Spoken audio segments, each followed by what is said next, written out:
now, and I want to wish both of you good luck in leading evidence. Thank you. Thank you, Honorable Chair. No more own goals. Mr. Nkabinde, again, welcome this afternoon, and thank you for your cooperation. At your last appearance before the committee, you were granted a break to allow you time to verify and to supplement some aspects in your witness statements, which we will deal with. You deal with it it's on page 13 of your supplementary affidavit.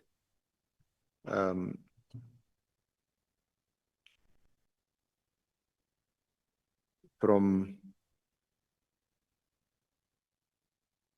paragraph 49 onwards on page 13.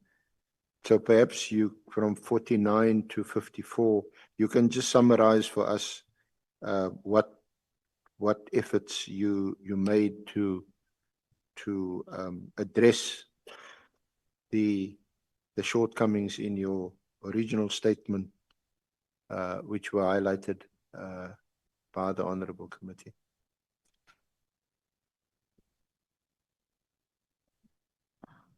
Thank you, Chair. To summarize my efforts to confirm precise dates, what I have done, I consulted with the personal assistant to the minister. Minister Mkunu. To the Minister Mkunu. Yeah.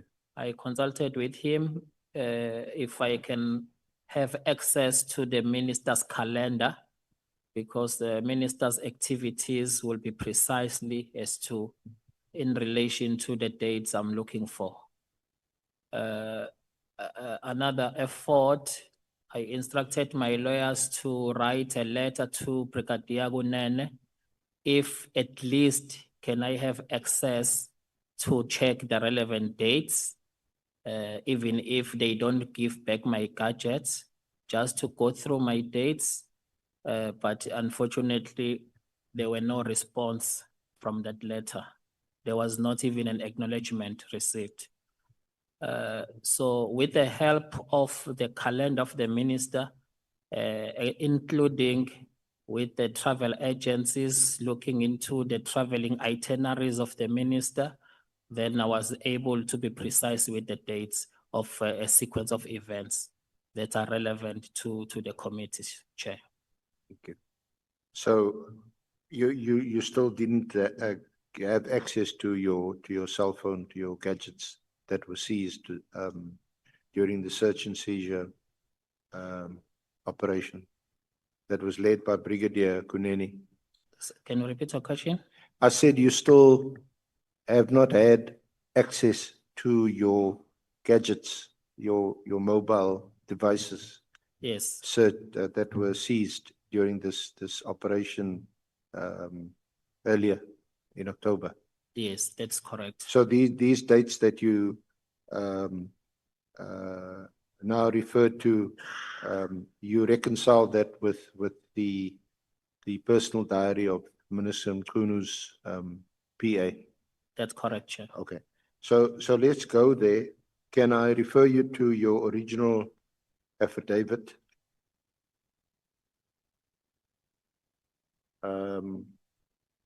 To paragraph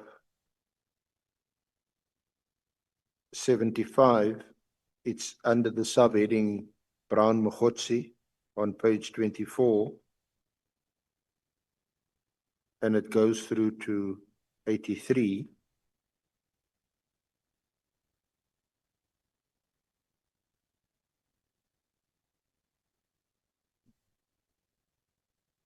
You see that? Yes, that's correct. Yeah. And at paragraph 75, you said, as indicated, I was present at the Portfolio Committee meeting of police on 5 March 2025. During this meeting, Lieutenant General Nkwanazi indicated to the meeting that I confirmed to him that Brown Mogotsi was a person who is close to the minister. And then in the following paragraph, in this regard, I wish to clarify that I received a call from Lieutenant General Nkwanazi on 30 September while I was with the minister on a visit to Lusikisiki in relation to the killings that had happened in Lusikisiki. So that is where that's the first occasion where there was a pause and several questions, and you now address this in your supplementary affidavit at paragraph 57.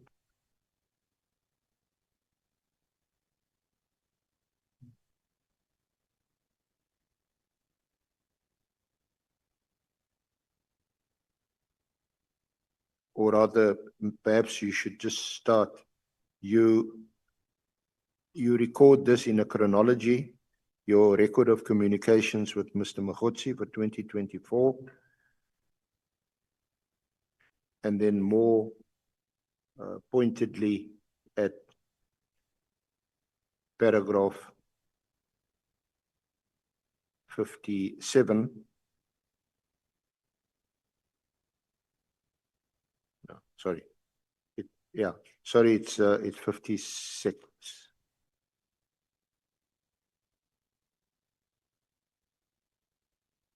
At 56 on page 18.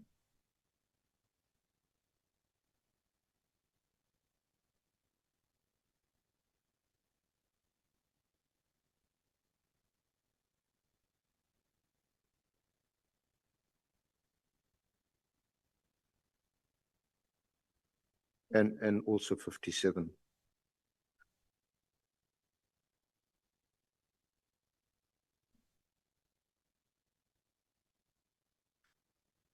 That's correct. You want to read it into the record, or you can summarize it?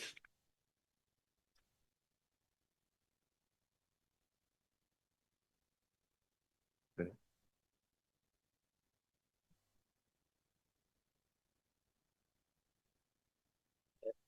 It's that on the page 15. It's that on the page 15. You want to start at page 15? Paragraph 55. Yes, you may. The subheading there, it's a record of communication with Mr. Mogotsi, chronology of material events. After checking with the minister's PA and consulting the minister's diary, I confirm the relevant dates regarding my knowledge of Brown Mogotsi are as follows. In and during August 2024, there was an ongoing standoff developed at an abandoned gold mine in Stilfontein, which resulted in a significant humanitarian crisis involving hundreds of illegal miners called or commonly known as Zamazamas. So there was that crisis during August. Yep.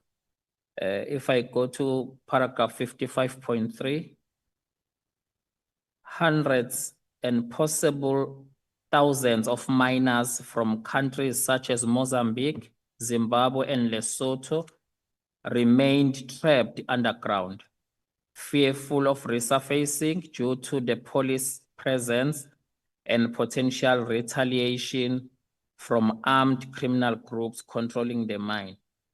Then from 18 August 2024 onwards, some miners began resurfacing on their own initiative, after which they were immediately detained and processed by authorities. So, Chair, this is a background of prompted the minister to convene a staff meeting on the 20th of August, 2024. because this information were viral on the media. So it concerns the minister. So 20 August, in paragraph 55.5, the minister called a staff meeting and he instructed us in the meeting to make, through the department, to make arrangement for him to go and visit Stilfontein. I confirm that it was at this meeting when the minister provided me with the contact details of Mr. Brown Mohotsi from Northwest.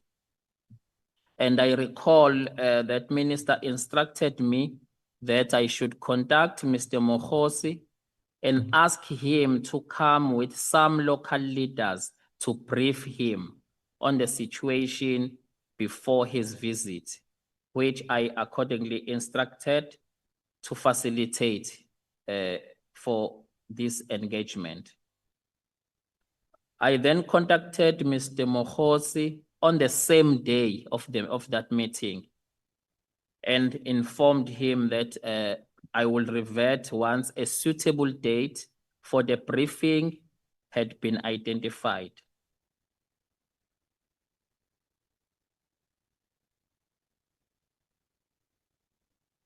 So I followed the usual protocol that we follow with the staff to ascertain the minister's earliest availability for the proposed meeting.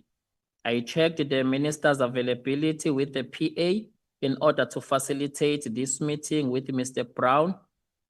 At the time, the minister's calendar was fully booked for August, and a date of September was considered. 55.9, although I cannot recall the exact date, during the second week of September, I again engaged Mr. Mohotsi and identified the date of 30th of September, 2024 as a possible meeting date based on the minister's availability.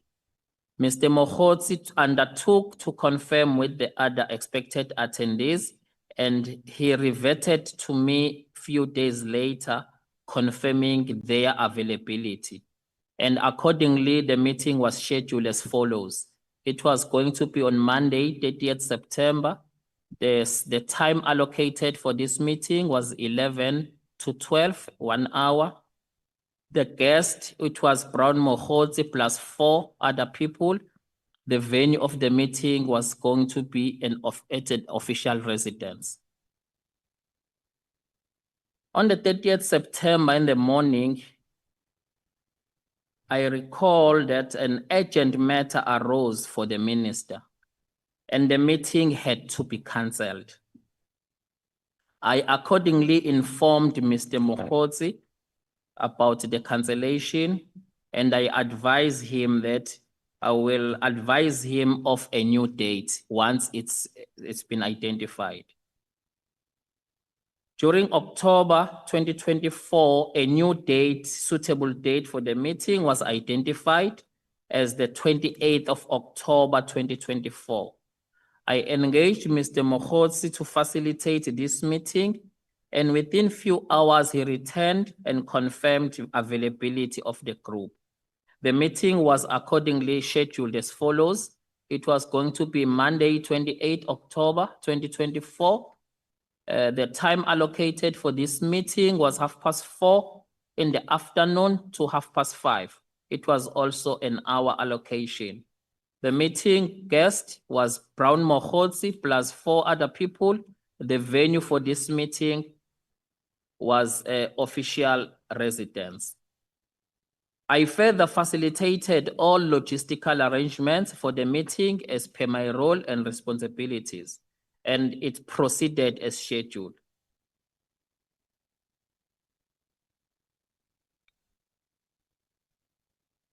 However, as I testified previously before this committee, I did not attend this meeting, and therefore I'm unable to confirm the discussions that were had in that meeting. I reiterate that I can only reasonably confirm that the meeting discussed the issues concerning the crisis with the Zamazamas at Stilfontein, as that is the purpose of which this meeting was arranged for. Thank you, Chair. Thank you. So this meeting, did it deal with any official police or policing business? That's Oh. correct. That's correct, Chair. So what role, we know that Mr. Mogotsi is not a police officer, is that right? That's correct. So what would be his role in this meeting or at the meeting? Why would the meeting be facilitated with him? The minister wanted for me to arrange a meeting. He was planning to go and visit Stilfontein.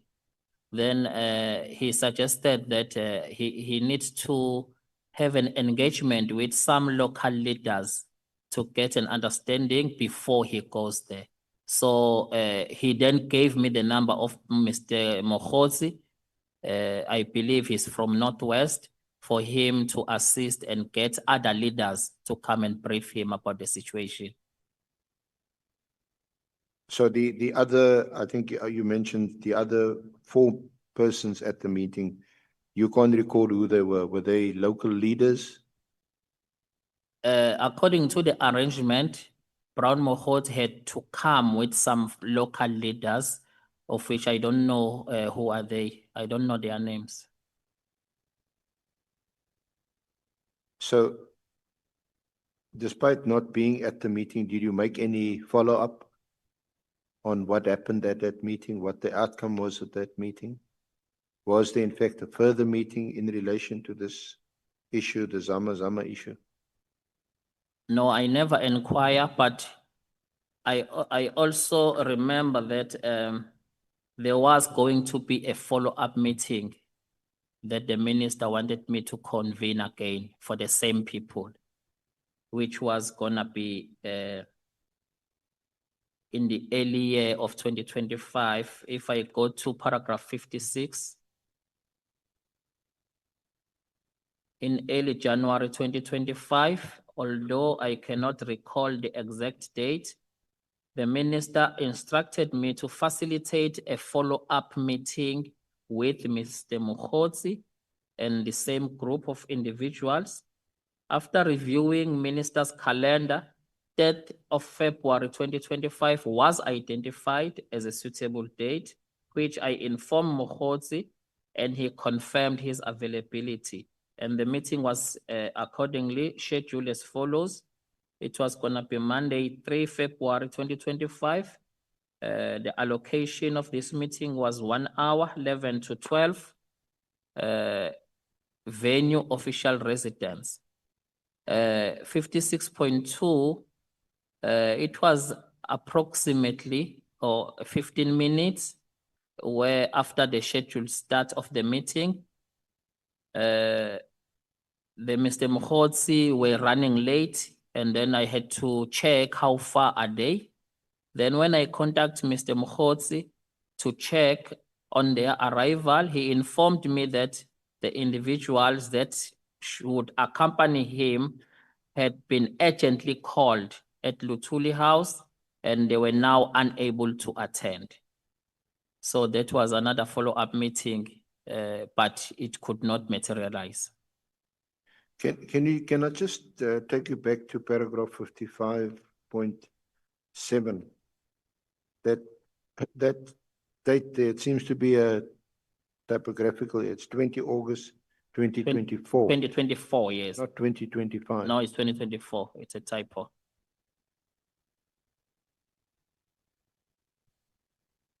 You don't need to make another affidavit for that.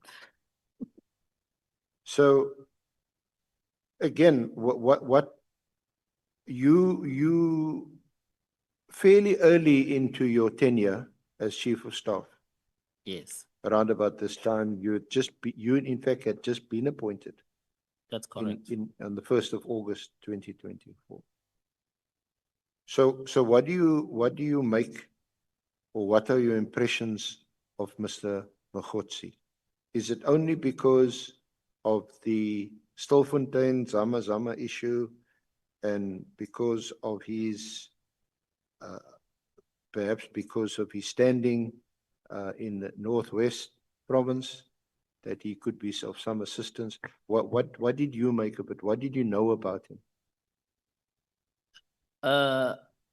With my observation, it was only for this Stilfontein, this arrangement of these meetings. Why I'm saying that, after all these arrangements of these meetings, I have never seen Mr. Mogotsi in coming to the minister or ever facilitated any meeting for him to come and see the minister.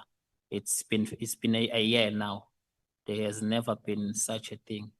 So my observation will be that time it was that brewing issue of Stilfontein. And probably because it's coming from the same province, I don't know what rationale behind the minister to identify him who will be able to assist in getting other local leaders. Honorable Ngola. No, thanks, Chair. A quick one. I thought this will pursue further this question of Mr. Mogotsi not being a police officer. Are you aware of him being a police informant, a police conductor, of anything of that sort? Not at all. May proceed, SC. Thank you, Honourable Chair. So are you absolutely certain that Mr. Mogotsi never visited the minister at his offices? I take it that your office would be next door to the minister's office. Just Yes. in the ordinary way, you as chief of staff, you'd be close to the I'm minister. close to him and I'm responsible to facilitate his meetings. I'm responsible for his calendar, actually. And you say Mr. Mogotsi was never in either in your office or the minister's office. No, not at all. So just for your comment, so when Mr. Mogotsi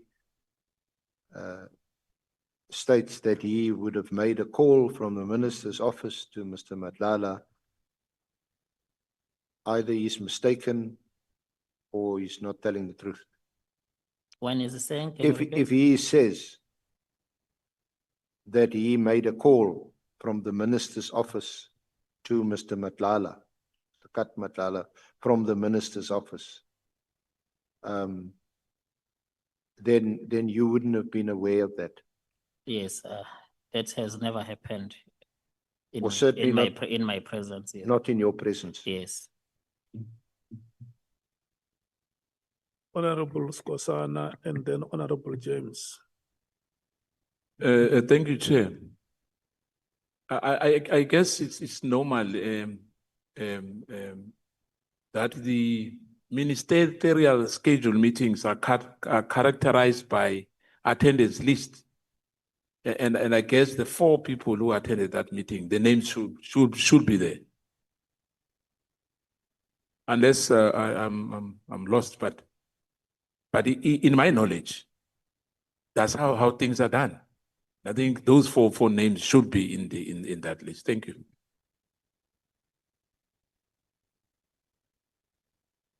Thank you, Chair. I'm covered by Honorable Skosana. Because surely at the official residence, when you say you don't know the names, you say in your testimony that you were responsible for facilitating the logistics. So you didn't know who they were, you didn't know what cars they were coming in, there's no security at the official residence. Is that what you're saying? And then secondly, also you say that the meeting was cancelled because who was called to Latuli House? Was it Mr. Mogotsi or was it the Zama Zama community activists that were now being called to Latuli House instead of the meeting? Can we just get clarity on that? Thank you. Thank you, Chair. The last question, This is the information I got from Mr. Mohotsi. He indicated that the comrades that he is coming with, Yeah. that they are now called, not him. The way he indicated it, it was not him who was called. He said these people, he referred them as comrades. Because even when we are confirming the meeting, how many people, how many are you? He will then say, I come with other 4 comrades. Because he even calls the minister Comrade Senzo. That is how he used. So he just said, no, the other comrades that I must come with, they were now there. We are already here in Gauteng, but they were urgently called. So it means not him. Then coming to the attendance register, these types of meetings where the PA is not in the meeting, I'm not in the meeting, it's highly impossible for the minister to take those administrative, because no one attended that meeting in the staff except the minister himself. And with at the gate, where you come to the official residence, there are police officials at the gate. You only informed them that we are expecting a visitor by the name of Brown Mohotsi. He is coming with other 4 people. So then they let them go. Thank you, Chair.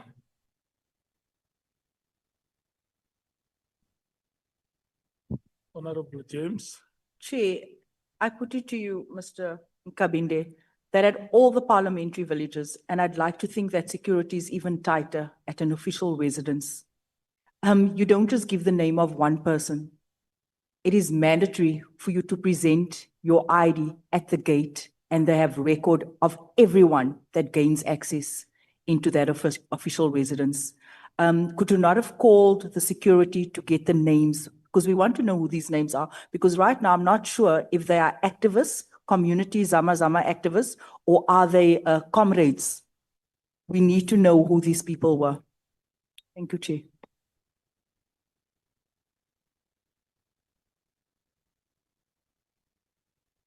Do I comment, Chair?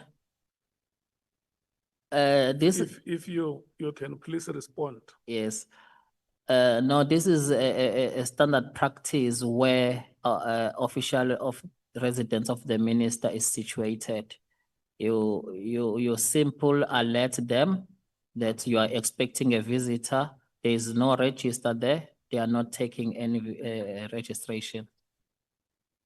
That's what I even observing there. So I don't know if they are doing the right thing or not. Thank you. So what the members want to know is, in that meeting, was there no attendance register which was taken? No, Chair, because the minister was alone. With the- Normally, if the PA is there, he would have facilitated that. So, and then Mr. Mohotsi was arranging that meeting with you, That's correct. and then he did not tell you what are the names of the other 5 he was coming with. No, Chair, I never asked as well. Okay. And these people were going to brief him about the situation in the Stilfontein mining area. That's correct, Chair. And then from your knowledge, or what you could have heard, were the senior leaders that were coming from the provincial government whose under whose departments or line functions mining could fall? I'm not sure, Chair, because I don't know who are those people. Okay. Honorable Skosan. Yeah, my follow-up question, Chair, why I was asking that to the witness is that You remember very well what Minister Senzo Mkhunu told us here. He said very vividly that he never responded to Brown Mokgotse's messages. I remember very well sitting here that he disowned him completely.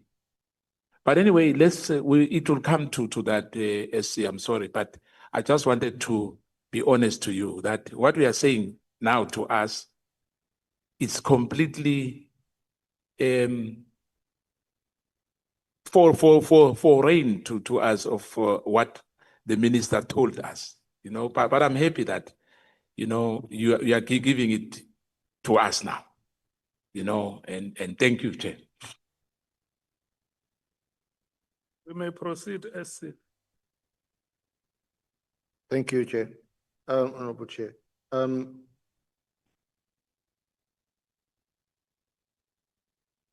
Can I also refer you to another aspect, Mr. Nkabinde, which you were required to address? Can I refer you to paragraph 76 of your main affidavit?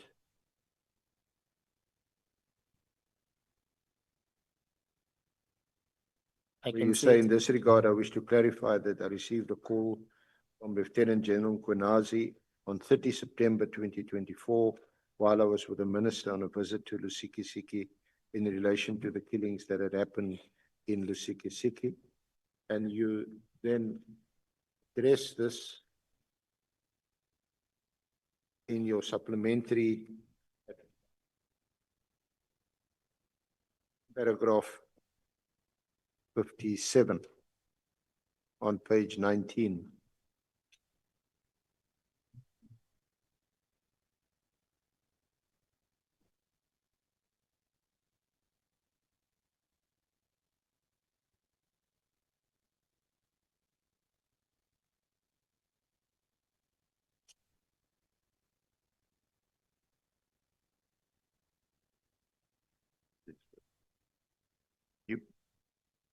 Do you want to deal with it? Thank you, Chair.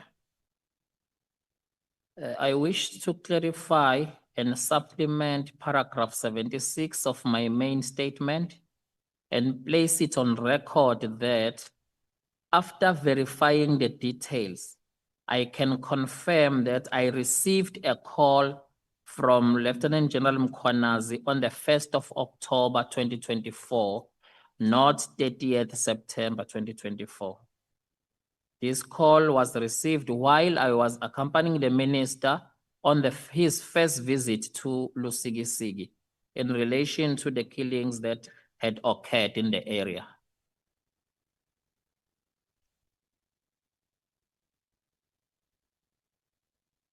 Can I also refer you to MK 16?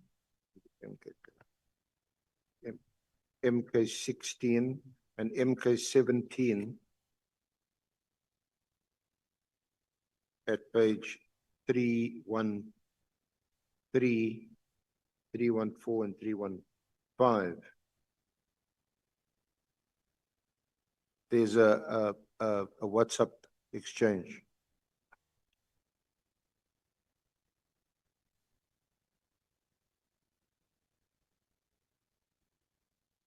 MK 17, it should be in a bundle. MK 16, There's MK 17. 16. There's MK 17, yes. 313 page. 315. Yeah.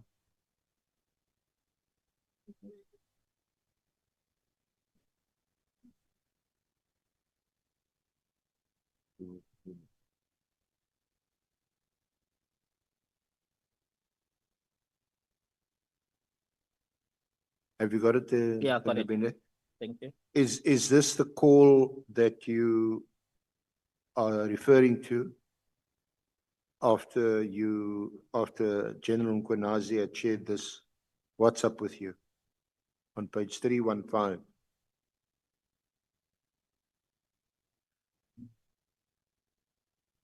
315. Yes.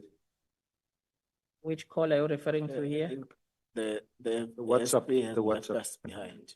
Want to see The which call annexure relates is- to this WhatsApp. Let's do this. Honorable Ngola is making a point here.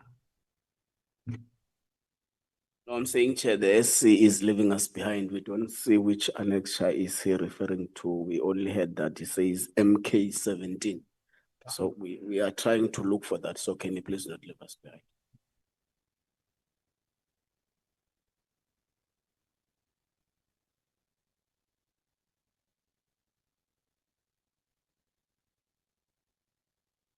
On the last occasion, Honorable Chair, it was handed to the committee as an exhibit, MK16 and MK17.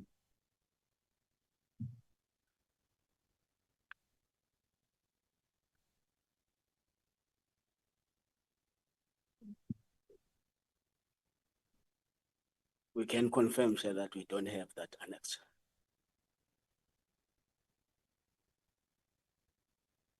May we proceed, Chair? We don't have the annexer.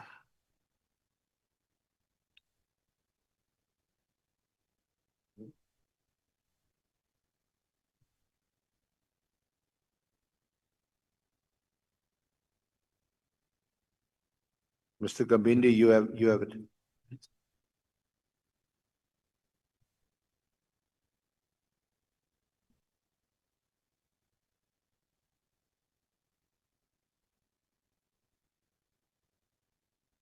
This is an extract of General Nkwanezi's it was attached to his statement the last time. So we just extracted this Okay. to raise it with you.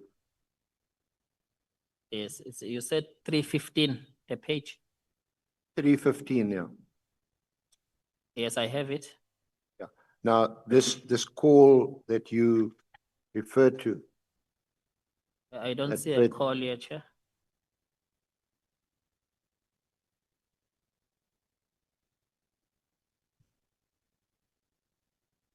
on page 19 of your supplementary statement in paragraph 57, this is what you say. I wish to clarify and supplement paragraph 76 of my main statement and place it on record that after verifying the details, I can confirm that I received a call from Lieutenant General Nkwanezi on 1 October 2024 and not 30 September 2024. That's the Yes. correction that you made.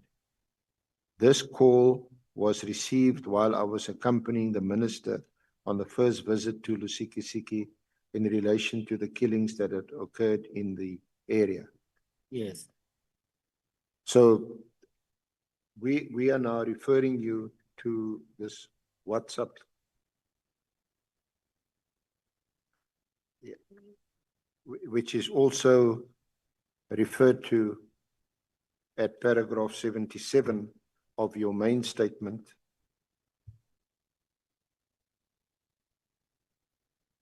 Where you say Lieutenant General Nkwanezi sent me a WhatsApp text during our telephonic conversation.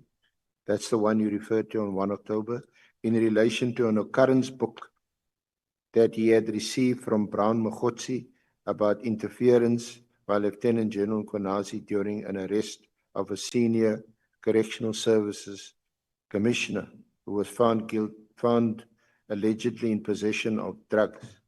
Lieutenant General Nkwanezi said that Brown Mogotsi indicated to him that he knows the minister. Lieutenant General Nkwanezi wanted to know who Brown Mogotsi is and whether he knew the minister. So if you go back to the bundle, MK17, you'll see on page 313, that's an extract from the occurrence book. And then there's this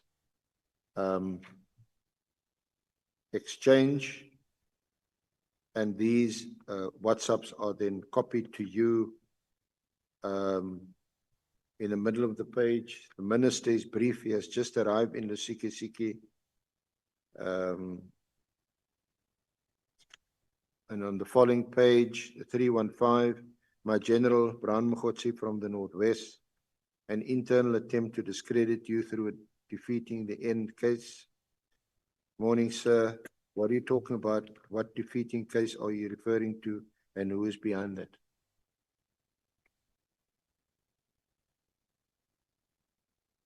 Do you want to comment on that? Yes, I see conversation here between two people. Yeah. Who are these people? I'm not sure. Who are these people And talking then here? at paragraph 78, your narrative goes on to, I confirmed that I knew who Brown Mokgotsi was, and that the minister too knew Brown Mokgotsi from Northwest. Lieutenant General Kwenazi sent Brown Mokgotsi's number to me, and I confirmed that it was indeed Brown Mokgotsi's number. I never referred to Brown Mokgotsi as a close associate, quote unquote, of the minister, as was described by Lieutenant General Kwenazi during the meeting of 5 March 2025. That's the portfolio committee meeting. Then you say, I personally got to know Brown Mokgotsi during my position as Chief of Staff, and you referred to the meetings you referred to earlier, facilitated a meeting between Minister Nkunu and Brown Mokgotsi, together with other members of the ANC from the Northwest Province. And in your original statement, you've got during October/November 2024, and you've now confirmed that date as the 28th of October 2024, and that you reference in your supplementary affidavit at paragraph 55.9.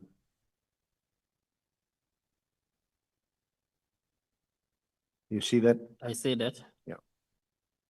Now, the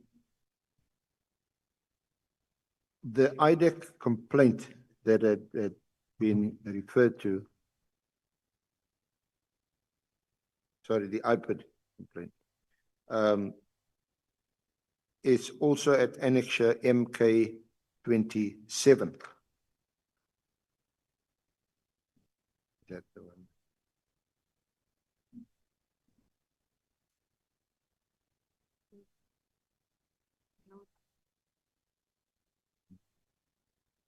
At page 602, MK27, have you got that? I got it.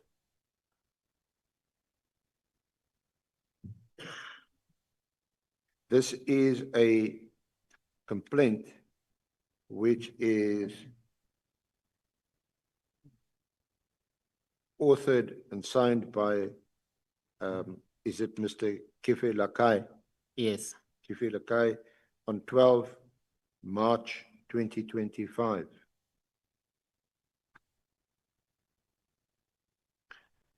And it's addressed to Lieutenant General Kwenazi. Kindly note that IPID received a complaint of interference from the Minister of Police, and it's the IPID registration number. It is alleged that on Monday, the 8th of January 2024, at about 20:45, an operation was conducted at Kuala Busha prison residential area, and then some further details are provided. The objective of IPID is to give effect to the Constitution. Then in terms of further provisions are cited there, and at paragraph 6, it says the IPID have certain information in its disposal indicating that you may have been involved in instructing the members not to arrest Ms. Nelly Ndlovu.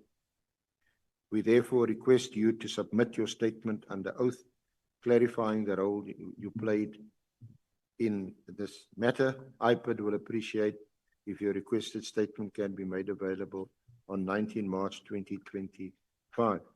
Now, this is addressed to Kwenazi, and that relates to the WhatsApp messages referred to? Or your comment?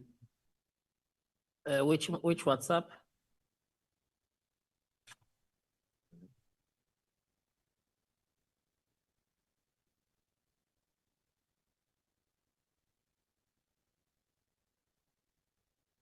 So perhaps to put it in its proper context, let me read to you what Lieutenant General Kunazi had said in his statement.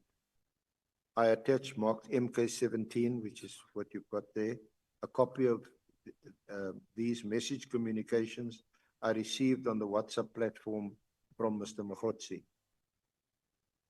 On the same day, I telephoned Mr. Nkabinde, the Chief of Staff of the Minister of Police, and asked him as to who Mr. Brown Mokgotsi was.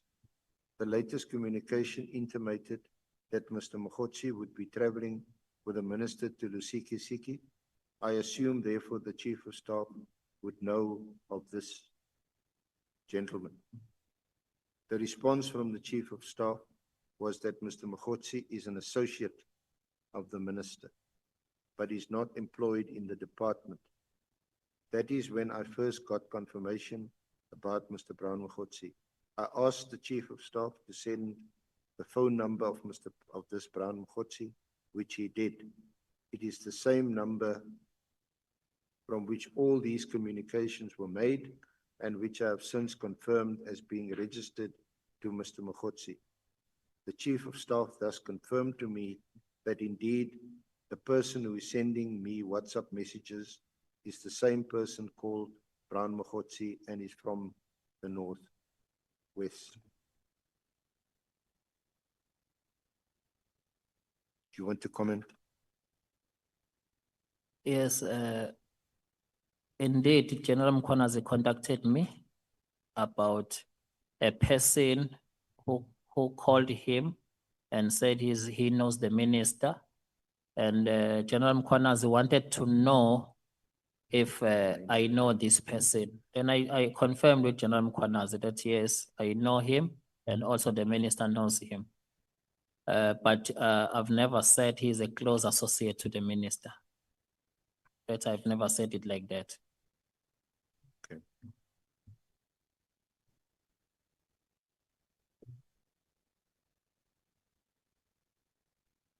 And you dealt with that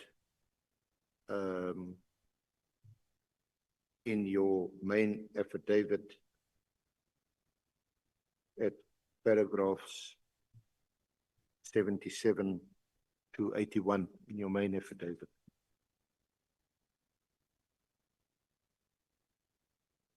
That's correct. Okay. So that's the extent to which you say you know Mr. Mokgotsi and know of Mr. Mokgotsi. Yes.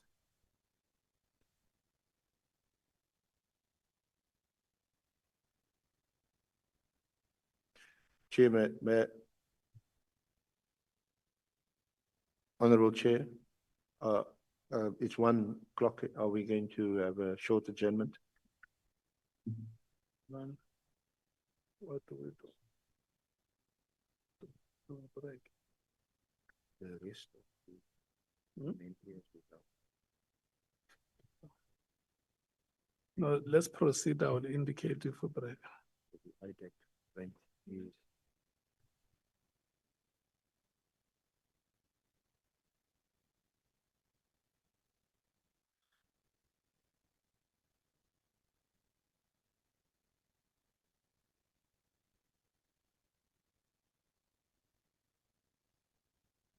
so. Thank you, Honorable Chair. Just before I move on to the Idac complaint, which is referred to in your main affidavit at page 22, at paragraph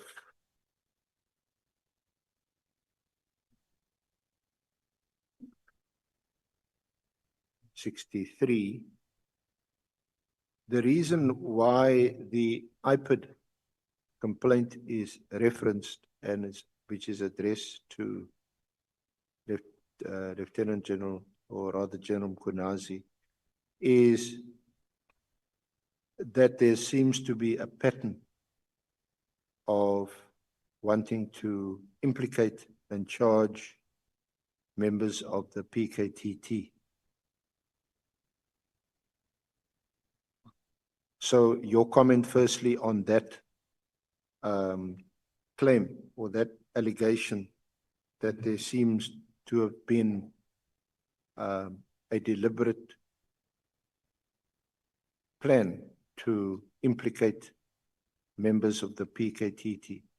Hence, this complaint that we've just discussed, directed at General Mkhwanazi, and now I'm going to move on to the Idac complaint. Chair, to get a full context and full understanding so that I can respond accordingly.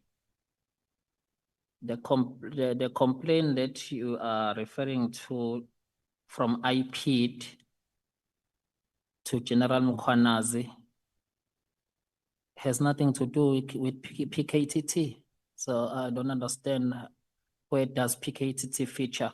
This it's about a correctional service senior officer who was allegedly found with drugs, and General Mkhwanazi apparently, and it's allegedly that he stopped those police from arresting that senior officer.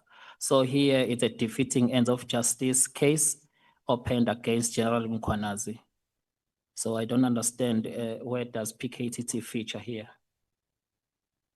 Well, the connection with respect is obviously that that as the commander of the PKTT, and given General Mkhwanazi's involvement in the PKTT over the years, since its establishment in 2018, that this is now directed at him, and that he is required to make a statement, and is accused of stopping the arrest of certain individuals.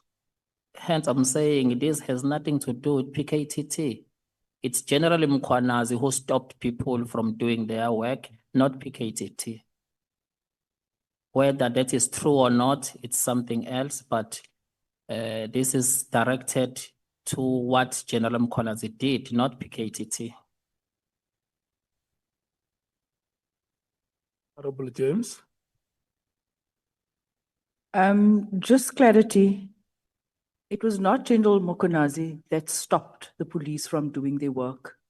The statement we received, I think it was from General Mkhwanazi, mentioned that these drugs were planted. It was found on the residence of a correctional services member. It was not found in possession of this member. It was found on the premises. And the question here is, why does Mr. Mkhotsi have records of the SAP 13 book? We are saying here that General Mkhwanazi interfered. He's a policeman. He's the provincial commissioner for KZN. He's meant to interfere in such cases. My question is, why does Mr. Mkhotsi have access to a SAP 13 file? So we must be very careful when we say he interfered. We need to give the merit of what actually happened there. Thank you. Honorable Skosana. Should I comment? Chair? Thank you, Chair. Partly, I'm covered. I just wanted clarity on that as well, because unless the witness is saying that we were misled, maybe he knows better on what happened exactly to the issue, of those drugs. But as far as I'm concerned, my colleague just explained this is how we captured it. Unless there's two contradiction statements now, he's disputing what we were told, and what was submitted to us. Thank you, Chair. You can respond, Mr. Nkabinde. Chair, Firstly, if I clarify, I don't know the circumstances of what happened with respect to recovering of drugs, attempts to arrest the correctional service senior officers. I know that thing while reading here, what is it saying? Hence, I even emphasize that I don't even know whether it's true or it's not true. So this is what is written here. They are saying the police officers, they recovered drugs and they attempted to arrest that correctional service senior officers, and that is when General Mkhwanazi intervened. So whether General Mkhwanazi intervention is wrong or right or unlawful or lawful, I'm not suggesting any of that, because that is basically about investigating of that case and the outcome of that investigation, because I'm not involved in it. Chair, Mr. Nkabinde, I'm not sure whether, because we are seeking clarity, we are not yet questioning you. Now, you are saying, earlier you said interfered, or now are you saying he intervened? I just wanted clarity on that. Did he interfere or did he intervene? Thank you, Chair. Chair, hence, I even used a word allegedly, because according to this letter and the complaint, they are complaining that he allegedly interfered with them not to arrest that woman, that correctional service senior officer, of which I was not there. I'm just reading the letter that senior counsel is showing me. That is the content of this letter, of which that is why I'm making it clear that I'm not sure whether that is correct or it's not correct. It's according to this letter. Thank you, Chair. He has clarified, though at a later stage on your evidence, you said that intervened. You've changed from that interfered. So that's why I wanted to find out, did he intervene or did he interfere? Thank you, Chair. If you can just clarify that, in your own knowledge, you know, that allegation, did they say he intervened or he interfered? Thank you, Chair. If I'm not following what is written here, Chair, General Mkhwanazi engaged me about the very same matter. He actually engaged me and sent me this letter. Then he said, do you know anything about this letter? Does the minister knows? Then according to him, when he explained to me, he was not intending to interfere. He was intervening to avoid unnecessary civil claims, that they rather take the drugs for testing, and also the way it was recovered, there was a possibility that probably it would have been planted by other people. So he did engage me about the matter, and hence, Honorable Skosana, I'm now using the word intervene. That is now on the basis of my engagement with him. May we proceed, Honorable Skosana? Thank you.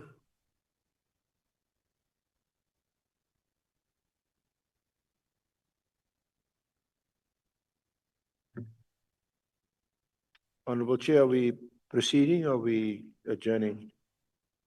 Going on to another topic. Up until 13:13. Oh, sorry, I didn't hear you. Sorry. My apologies. Mr. Nkabinde, so this is also part of that same context, because in General Mkhwanazi's affidavit and in his evidence, he catalogues a number of instances where these attempts were made to implicate and to frustrate the work of PKTT, and this was the one example. Now, the other one I want to take you to is in your affidavit, your main affidavit. The heading is the Idac complaint at paragraph 63.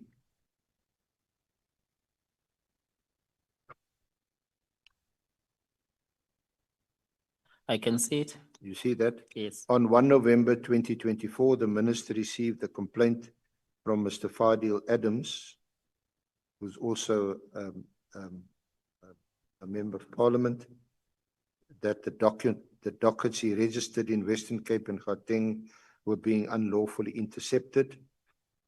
A copy of his email is attached as CMN4.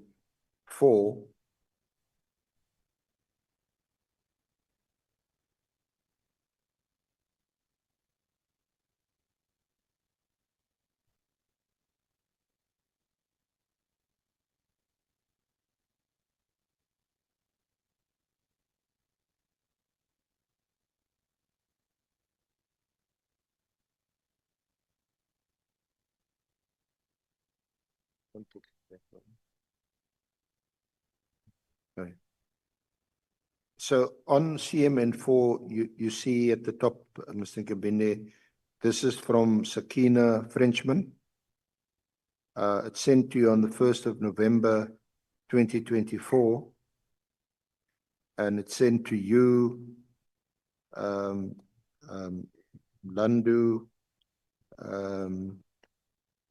Motswakai. Can you just you confirm you received that email? That's correct, Chair. As the subject is charges laid by NCC. Who are the other persons referred to in the email?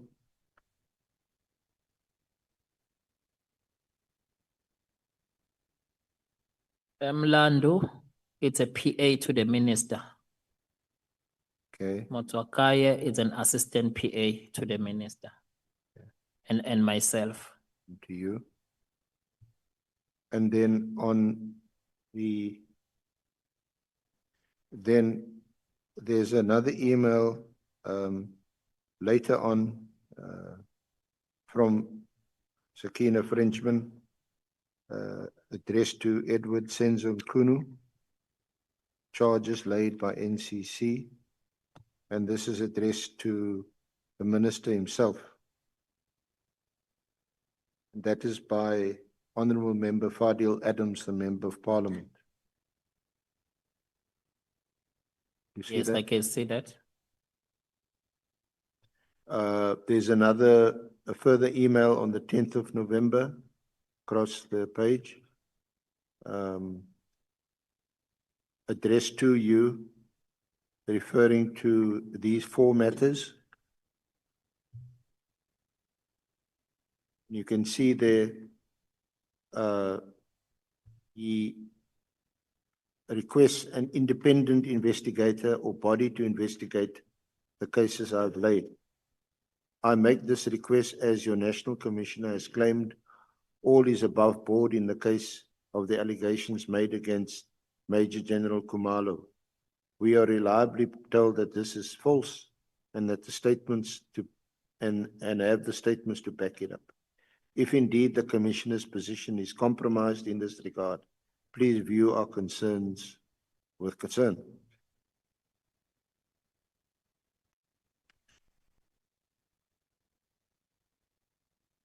And then a further email at 21:38, also on the 10th, also addressed to you.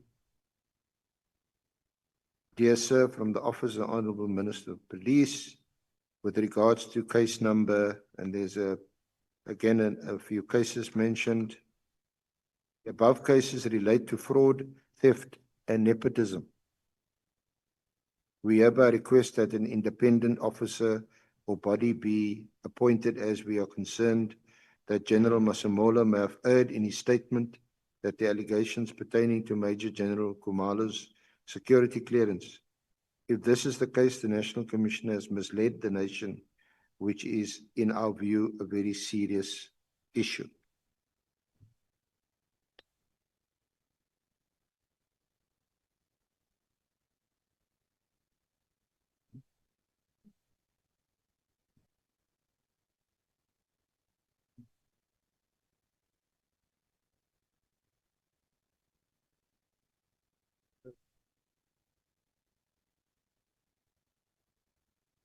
So, Mr. Nkabinde, that is the referral to the minister. Allegations of fraud, theft, and nepotism. Does that ordinarily fall within the mandate of a specialist body that's been established to fight corruption? Yes, it does fall. Does fall, yes. Why do you say that? Fraud, it's their mandate. Fraud and corruption is their mandate.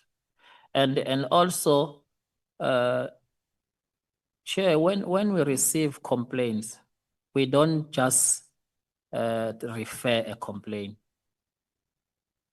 You take the complaint on its merits. This complaint itself, it's showing that a complainant has lost confidence in the National Commissioner. If you read the content of the email. So definitely, as he is requesting an independent body, the independent body relevant will be Idac. Because now National Commissioner is the #1 cop of the country. You can't refer it to anyone. The only independent body in this regard appropriate will be Idac.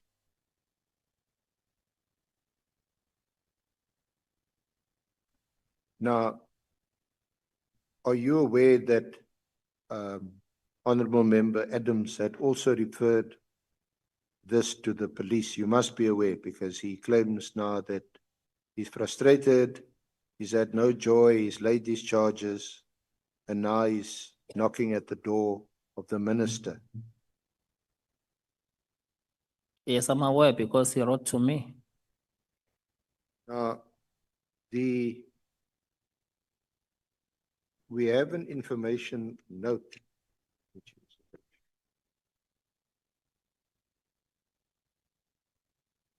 This is also in the schedule, it's at page 285.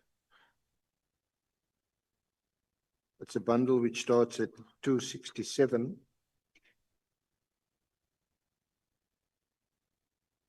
Those are some of the emails I read to you. And then it's MK15.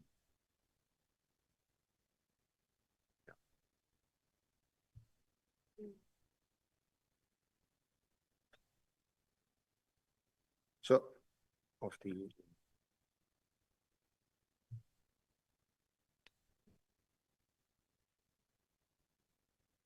you see this information note on page 285.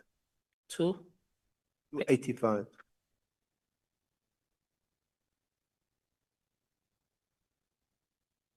Yes, I see it. The complaint, this is addressed to the Minister of Police. It's dated the 5th of November, 2024. This is just a few days after the referral to the Minister's office. Complaint against the South African Police Service, allegations of corruption and defeating the ends of justice. Complainant F. Adams, MP. The purpose of this information note is to provide information on a concern leveled in the email received V-Day F. Adams, MP. Background: Mr. F. Adams, referred to as the complainant, sent an email to the Office of the Police Minister dated 1 November 2024, wherein the complainant alleged the following. He opened 3 criminal dockets in Cape Town Central, but has learned that there has been interference from the SAPS provincial office. He thus opened 3 criminal dockets at Orlando SAPS Gauteng, but also learned that there's been interference from the SAPS provincial office. The National Commissioner has instructed that a report is provided in terms of the allegations that the SAPS is derailing the criminal allegations leveled by the complainant. Then a discussion follows.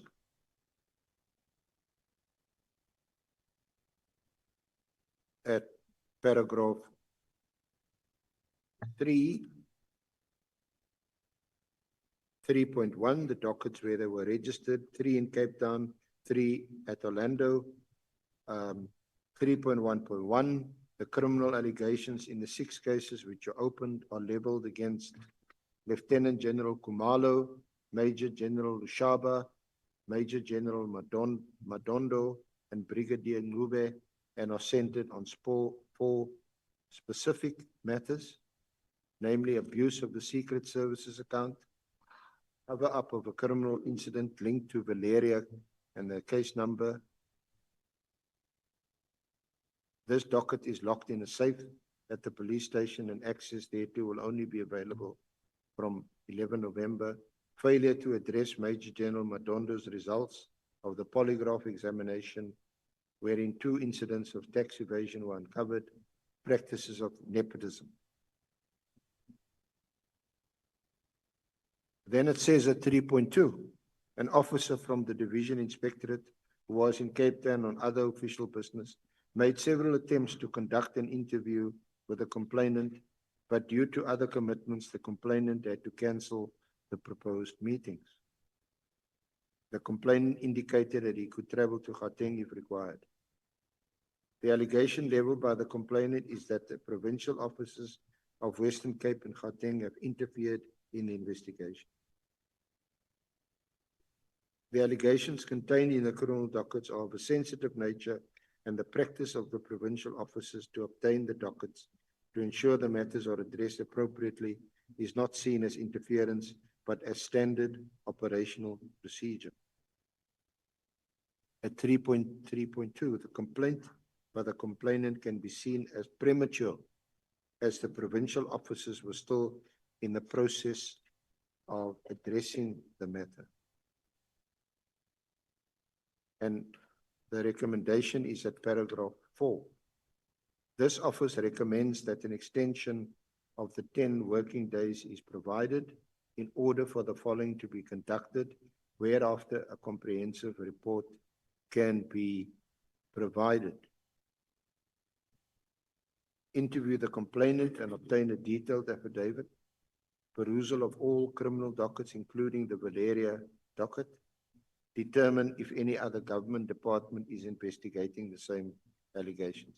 And this is then signed by, on the 4th of November, Major General, Acting Divisional Commission Inspector at Gladla.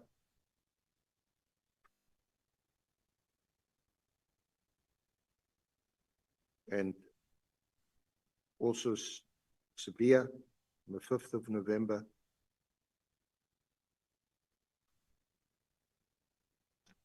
And the minister on the 8th of November.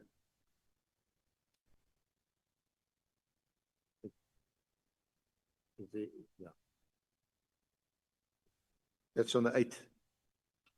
And so we get to the point of this little exercise. CMN5 is then the referral to Idac by you on the 11th of November 2024.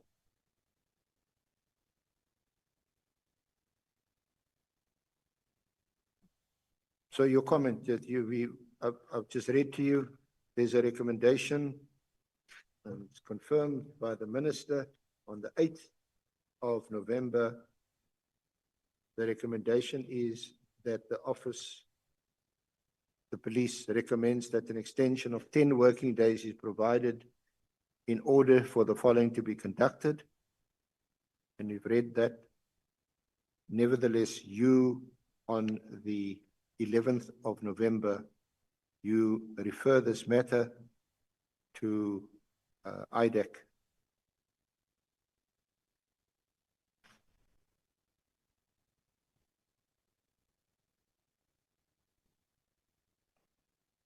Why would you have done that when the police said, give us 10 days?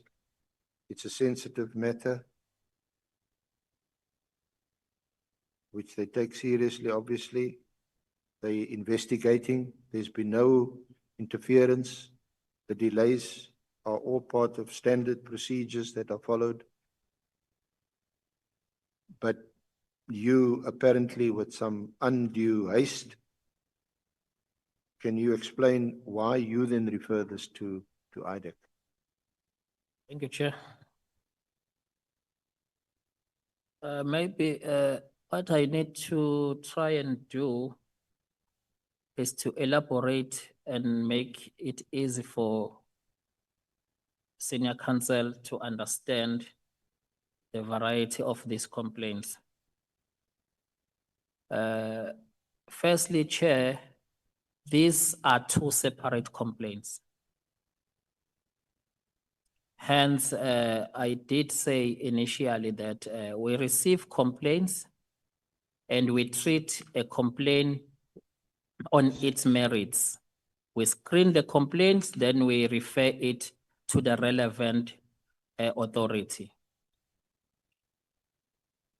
I received this complaint, the minister received this complaint, the first complaint, that I have opened cases in Western Cape on a number of senior subs personnel as per the following case numbers. I was told that the dockets were intercepted. In my quest for justice, I traveled to Gauteng and opened the following dockets as per the following case numbers. However, I have also been notified that Gauteng Police Department has followed same modus operandi as the Western Cape. This is the first complaint I receive. The nature of this complaint, when you screen this complaint is a service delivery complaint. Is a person here who registered dockets, but he was told instead of his dockets are allocated to investigating officer or a detective, he is now told the dockets were unlawfully intercepted. So what do you do with a complaint of a service delivery? This is what I've done. I referred this complaint to the National Commissioner. The info note that you are reading, it was based on my referral to the National Commissioner. This is my referral to the National Commissioner. The ministry has received this complaint from the Member of Parliament. In order for the ministry to respond accordingly, please furnish this office with a report in responding to this complaint and details of the investigating officer who was assigned to investigate this matter. Why I'm referring even to the particulars of an investigating officer is because I realized this man is complaining that his dockets are not getting investigated. Instead, they are being intercepted. So the info note that you are reading, the National Commissioner is responding to the minister based on this service delivery complaint. Now I receive a second complaint, 10th of November. Please note that I, Fadiel Adams, request an independent investigator or a body to investigate cases I have laid. I make this request as your National Commissioner has claimed all is above board. In the case of the allegation made against Major General Khumalo, we are reliably told that this is false and have the statement to back it up. If indeed the commissioner's position is compromised in this regard, please view our consent with concerns. Now, this is another complaint. This complaint, when you view it and screen it, is not now a service delivery complaint. This complainant now he's requesting an independent investigation. So it means these dockets, he feels that it needs to be investigated independently. So now we are talking about investigating criminal dockets. So when this complainant has lost confidence in the National Commissioner, the only relevant independent body will be Idac, because other authorities are under National Commissioner. So hence this one now, this referral to Idac, it's basically the complainant is requesting an independent body to investigate my complaints, my criminal dockets. Thank you, Chair. It's now 13:30. We are breaking. When we come back, we will take the three hands. Let me see. Is it only three? Yeah. When we come back, we will take those three hands. Sure, I would be honest.